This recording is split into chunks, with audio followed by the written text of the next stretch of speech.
Assalamualaikum warahmatullahi wabarakatuh. Bismillahi wa kafah.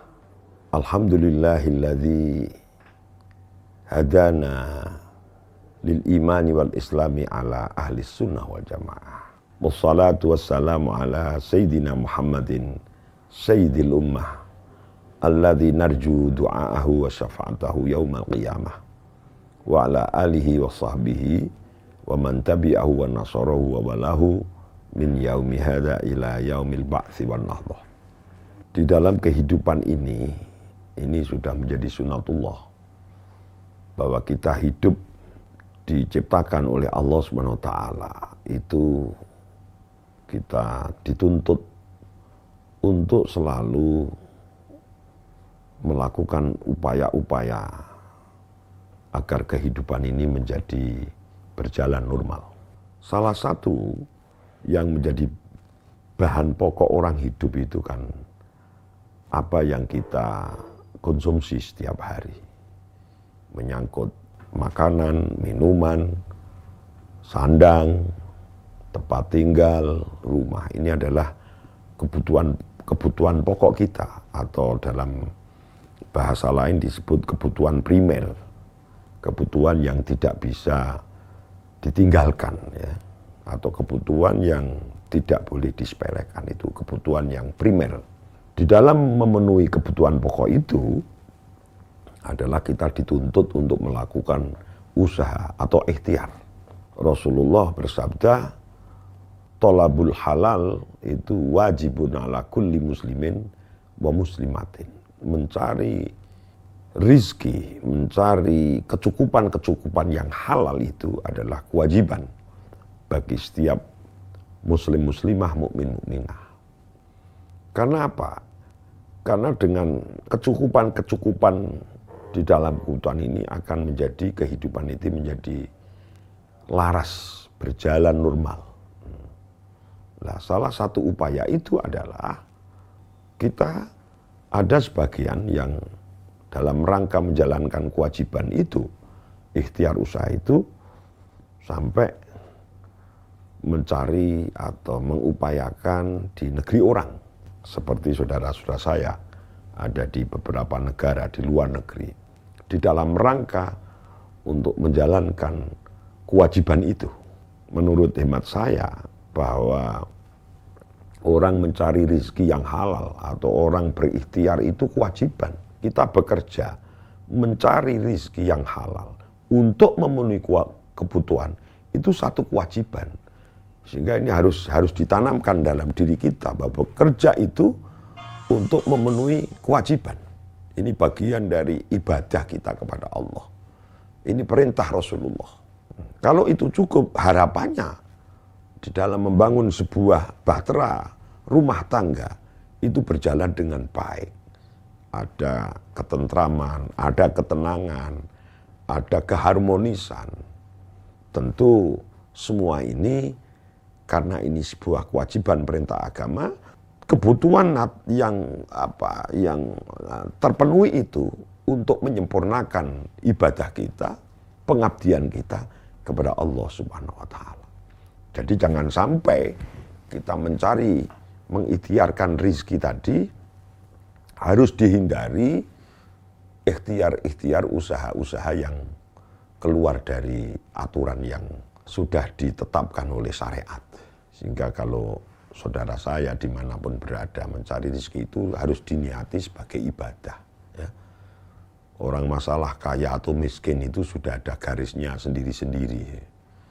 Kalau sering saya guyon itu ya, di ceramah-ceramah saya itu, orang miskin atau kaya itu balungan. Orang itu kalau balungannya kaya, ya bagaimanapun dia tetap akan kaya. Orang yang balungan kaya itu mau miskin sulit, karena memang balungannya ini kaya. Begitupun sebaliknya, orang balungan kere, itu mau kerja 24 jam ya apa enggak kere. Mau balungannya kere. Atau melarat ya miskin, begitu, ini bahasa kasarnya.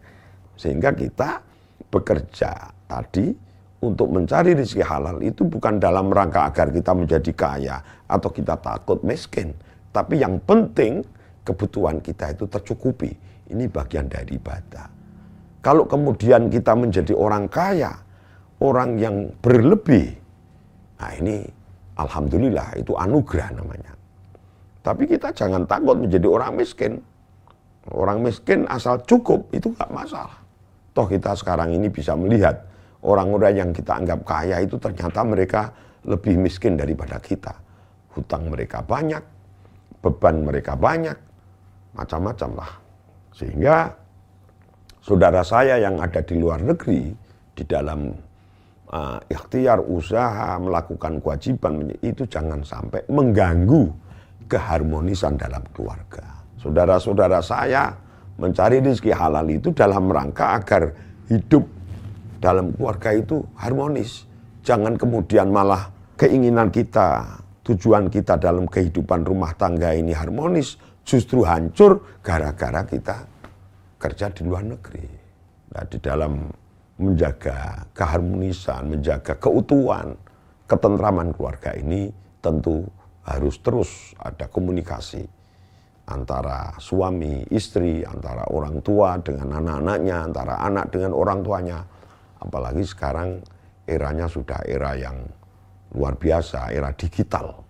Kita komunikasi dengan siapapun setiap saat bisa kita lakukan, walaupun jaraknya berjauhan.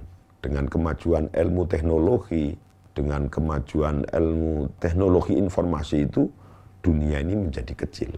Kita sudah tidak bisa dibatasi oleh batasan-batasan teritorial, oleh jarak, itu tidak bisa, karena udah kecil.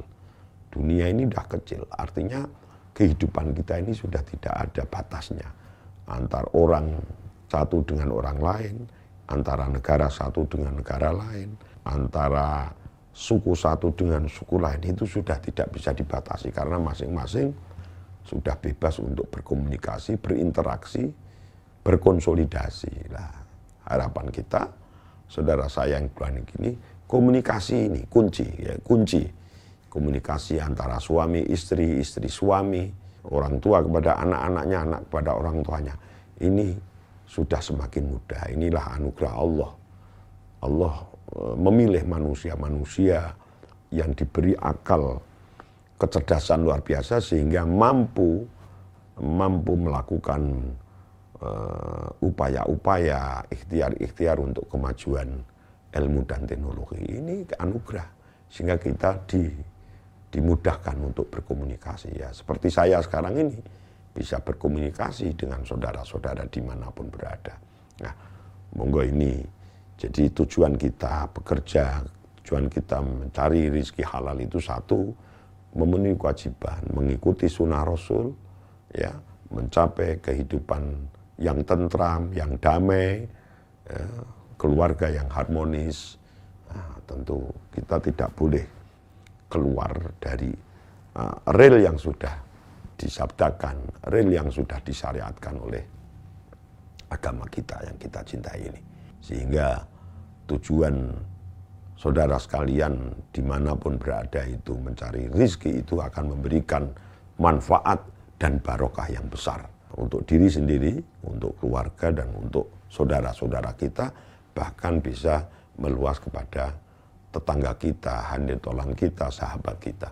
Itu tujuan-tujuan yang sangat mulia. Jangan sampai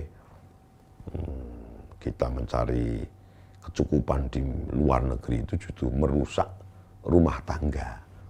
Ini namanya, kalau bahasa orang Jawa itu golek uceng kelangan delek namanya itu.